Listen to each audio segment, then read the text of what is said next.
Vous est-il déjà arrivé de revenir dans ce lieu où vous êtes né, où vous avez grandi, que vous avez peut-être quitté, d'observer cet endroit comme vous ne l'avez jamais regardé avant, en réutilisant vos sens, en réutilisant votre sens du merveilleux, votre créativité. En réalité, en utilisant vos yeux d'enfant, que vous n'avez pas tout à fait perdus. Bonjour à tous, c'est Natacha, vous êtes sur Improviser votre vie et aujourd'hui, nous allons parler de retour aux sources, mais nous allons surtout parler d'intention et de mots positifs.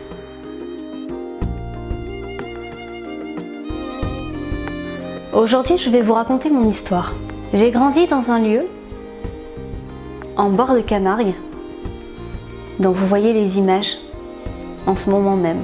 Enfant et adolescente, j'ai tout fait pour quitter cet endroit, qui pour moi n'était pas assez vivant, dans lequel il n'y avait pas assez de choses à faire. Cet endroit où je ne me reconnaissais pas vraiment. Et cet endroit, j'ai réussi à le quitter. J'ai fait mes études en extérieur. D'abord le lycée, puis le BTS, puis ma vie professionnelle a démarré dans une autre ville, plus riche, plus grande, plus dynamique, avec plus de choses à faire. Une vie et une ville dans laquelle je me suis épanouie, dans laquelle j'ai grandi, dans laquelle j'ai construit ma vie de femme. Puis, des années après, je me suis réconciliée avec cette ville, avec cet endroit qui représente mon passé.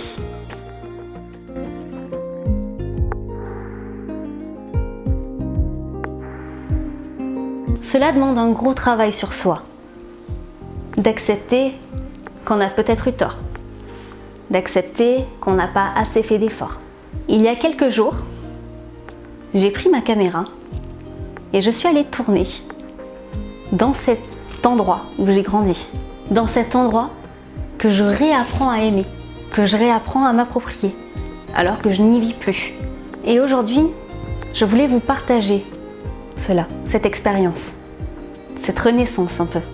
Parce que au fond de nous sommes nombreux à ne pas aimer l'endroit où nous avons grandi. Pas pour les bonnes raisons. Souvent, on reproche à ce lieu tout ce que nous pouvions nous reprocher à nous-mêmes, à notre nous passé, à notre nous enfant. Les regrets, les échecs, les mauvais choix, mais aussi tout ce que nous n'avons pas eu le courage de faire au moment où nous aurions dû le faire. Parce que le passé, une fois qu'il est passé, c'est fini. Ça semble une évidence, et pourtant on l'oublie parfois. Il y a quelques jours, je vous ai partagé un article, dont je vous mets le lien en description, sur les intentions et les mots positifs. Parce que lorsqu'on fait quelque chose, lorsqu'on atteint un objectif, lorsqu'on se fixe un but à atteindre, on le fait dans une certaine intention, avec un certain sentiment derrière. Apprendre à modifier notre regard sur les choses, à modifier nos intentions dans la réalisation de nos objectifs, mais aussi à utiliser des mots plus positifs, plus doux, moins secs, moins pessimistes, en réalité plus optimistes, plus doux, plus bienveillants. C'est une des étapes essentielles dans la réalisation de soi, dans la réalisation de nos objectifs, dans notre évolution en tant qu'humain, en tant qu'adulte. Et si je vous partage cette vidéo aujourd'hui, c'est parce que je suis entourée de personnes qui vivent dans la négativité, sans le savoir, sans vouloir le reconnaître. J'aimerais inspirer ces personnes.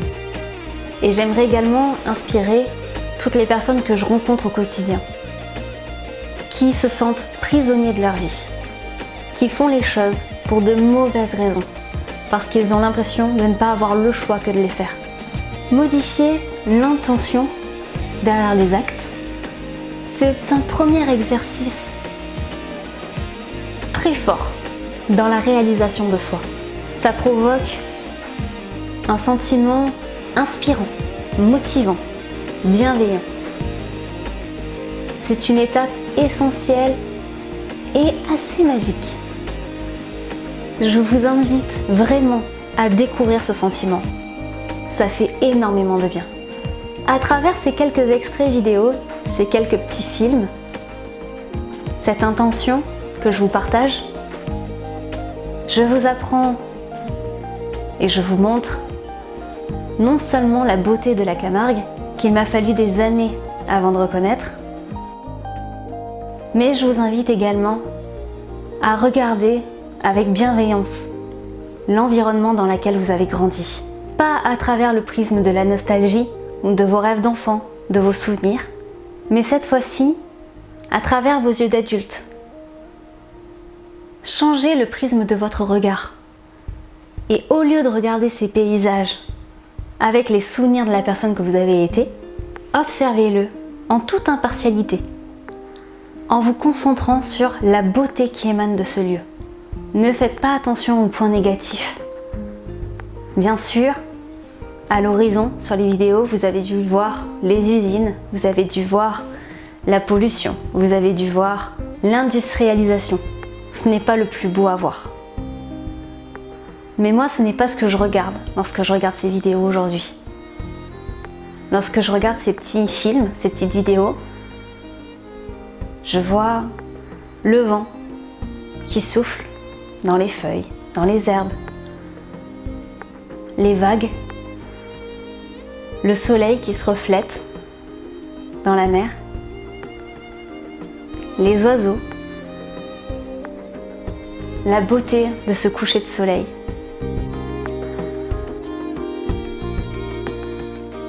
Concentrez-vous sur le beau. Réapprenez à vous émerveiller. Merci à tous d'avoir regardé cette vidéo. J'espère qu'elle vous inspirera autant que ce qu'elle m'a inspiré en la faisant. Si c'est le cas, je vous invite à la partager, à la commenter et à me laisser en commentaire ce qu'elle évoque chez vous. Si vous souhaitez me retrouver sur les réseaux sociaux ou si vous souhaitez lire les articles, tous les liens sont en description. Je vous invite également à vous abonner à ma chaîne afin de ne pas louper les prochaines publications. Merci à tous d'avoir regardé cette vidéo et à bientôt pour la prochaine.